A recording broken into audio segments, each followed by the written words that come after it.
Howdy, welcome back to Dion Talk. A lot of times when I make my videos, I edit. I have some memory issues and I really like to be able to look up data so that I know I'm giving you what's accurate and what you're going to be able to find too when you look it up.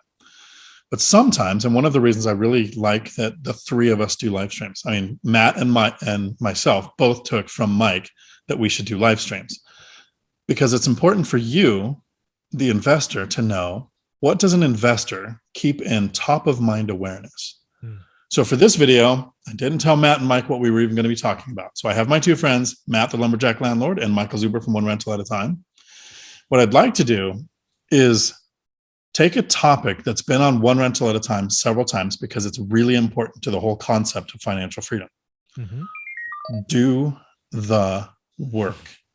I've had some people reach out and say, hey, I really like your guys' channels, but when people say do the work, and they're colorful, what the F are they talking about? You know.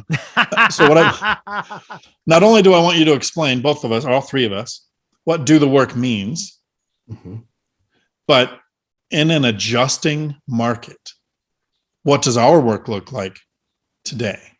So let's start with the creator of Do the Work.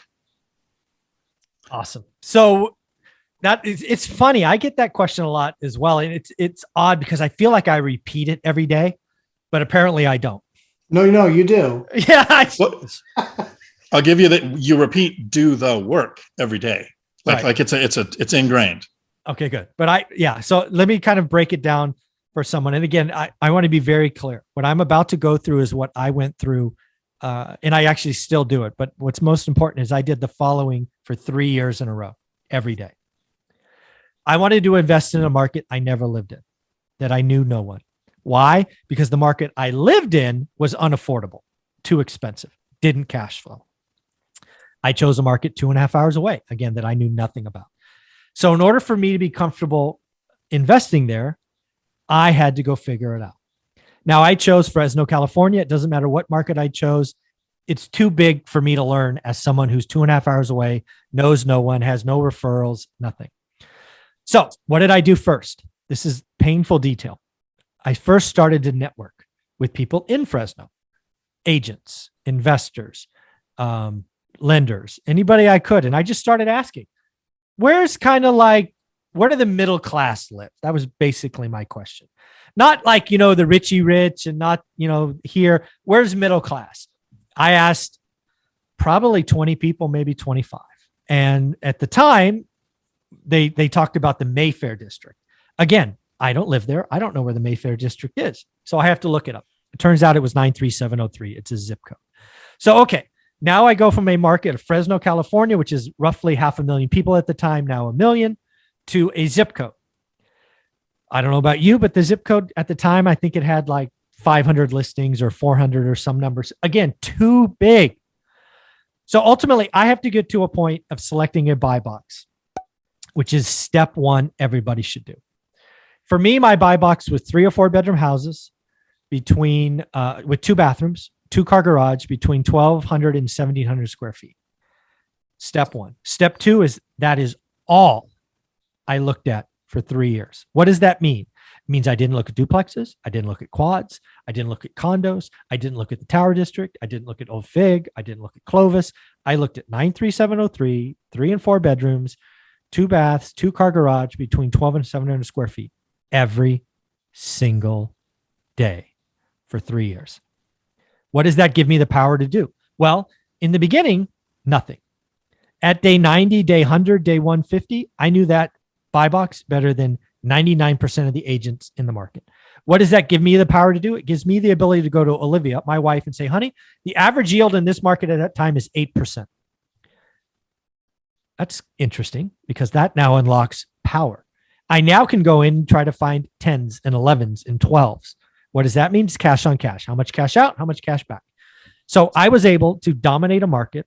I was able to buy 3 houses in 3 years, all above average, all either good or great deals, because I looked at it every single day. Now, on top of doing that, you're supposed to meet 2 new people a week, right? You're supposed to grow your network. You're supposed to cross-check. You're supposed to just all these other things. But do the work starts with getting a buy box, making sure that buy box has somewhere between 20 and 40 active listings and looking at it every day. Now, I want to be very clear because a lot of you are trying to outsmart me right now. You're trying to tell me, A, I have more time. I could do 2, or I could do 3, or I do this, or I do that. Stop it. I want you to look every single day, 7 days a week for 3 years. You can't do that if it's more. And then just document and learn. So for me, that is what do the work is, what it is, and more importantly, what it isn't. It isn't looking at Fresno. It isn't looking at houses. It isn't looking at this. It isn't, man, if you freaking come to me and you tell me you're doing one market in Texas and one market in Ohio and one market in Alabama, I'm going to lose my freaking mind. Because you are actually going backwards when you do that. You get no economies of scale. You're going to confuse the hell out of your brain and you're going to do nothing. So when I say do the work, that is certainly what I mean. So Matt, in a previous video that we did on One Rental at a Time, you were talking about doing the work in an adjusting market. Can you cover that? What Mike said? Yeah, I think in an adjusting market, what you have to do is you have to have your spreadsheet. So it's setting all the things up that Mike just talked about, your buy box, understanding the criteria in your buy box. And when you're looking at an adjusting market, you are tracking not only what the property is listing for, but also what its actual closing is. Guess what? That's still going to take you a minimum of 6 weeks. A minimum. The fastest anything is closing right now that isn't cash is 6 weeks. So you're going to need to be doing that spreadsheet for at least 90 days because that's only going to really give you about 6 weeks of data. Should you be making investment decisions on 6 weeks of data? Probably not. You definitely need to slow your roll. You definitely have to be patient. So the first thing is in managing that ever-changing market, it's what your buy box, yes, but what it listed for, what it actually closed for, understanding concessions. The other thing that I'll add to setting up your buy box and networking and doing all that work, you need to make sure that you've started networking with contractors. When you go through your home inspection, you will find maybe it needs a roof, maybe it needs a hot water heater, maybe it needs this, maybe it needs that. Do not take the inspector's word for it on how much something should cost. Do you know why? It's because they've never actually replaced that. If they weren't a plumber in a past life, they didn't replace water heaters or heating systems. If they weren't a roofer in a past life, they haven't replaced a roof except for maybe the one on their house. They don't have an expert opinion on what something costs. And I can assure you, they have no idea how much a square of shingles costs, how much a roll of ice and water shield costs, or how much a new piece of plywood costs. Mm-hmm. By the way, $54.96 for a 4x8 sheet of CDX, FYI. So when you look at all of those pieces, creating your buy box, doing the work like Mike says, you need to be networking and also talking to contractors because it is likely that when you do your inspection, you will have a list of things that the person has flagged. And if it says replace or life of less than 5 years, again, that's them guessing. That's not an expert opinion. If it says that, you should at least have a conversation with that type of a contractor so you understand what the actual costs are. Yeah. The one thing I want to say about Dion about adjusting market is when you're doing the work, I have a hint for you. It's not an opinion. Yeah. You're not going to say, I feel like the market is changing. Right. You're going to be able to look at your spreadsheet and go, holy shit, there is 5 more listings. And when you say 5 more listings in your buy box, that's like 10 or 20%.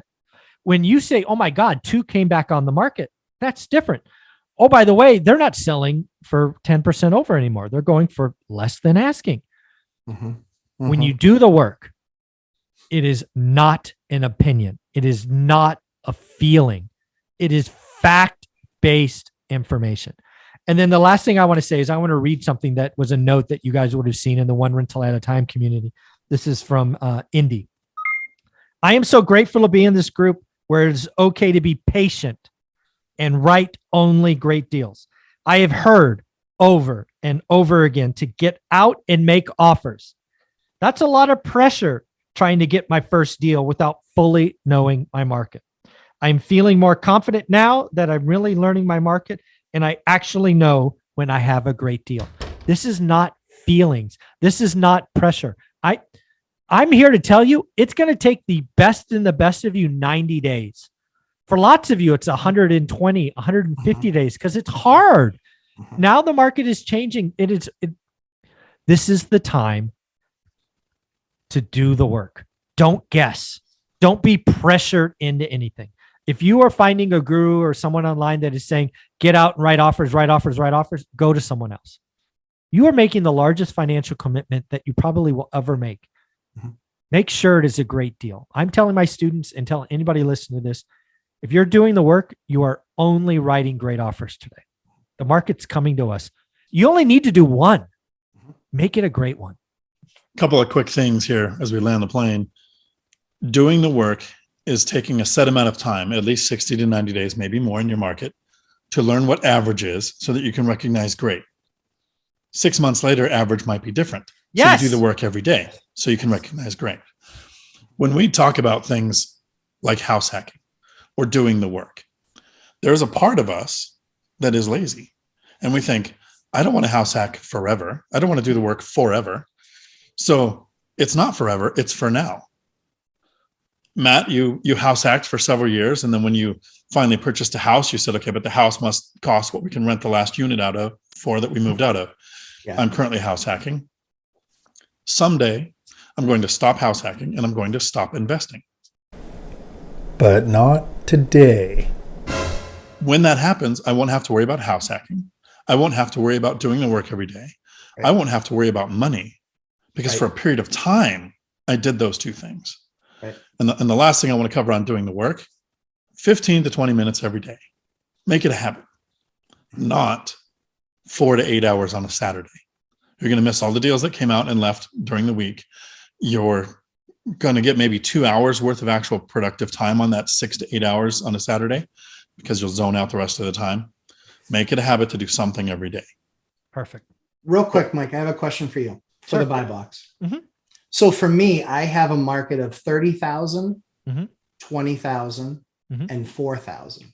Oh, wow. Okay. Those are 3 different zip codes. Mhm. So for you, a zip code was hundreds or thousands of options. Sure.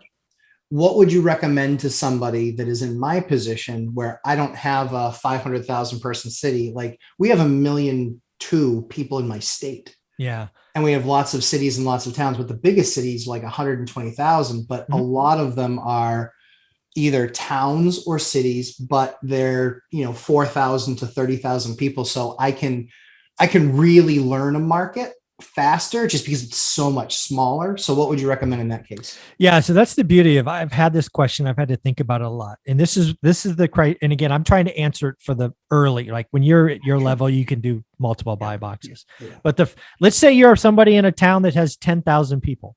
What I would tell you is the same as the person that's in LA County, which is the biggest county that I know of. Your job is to set a buy box, that upfront criteria that has somewhere between 20 and 40 active listings. If you're in a town of 10,000, that might be the town. If you're in LA County, that's probably a zip code plus like 12 criteria.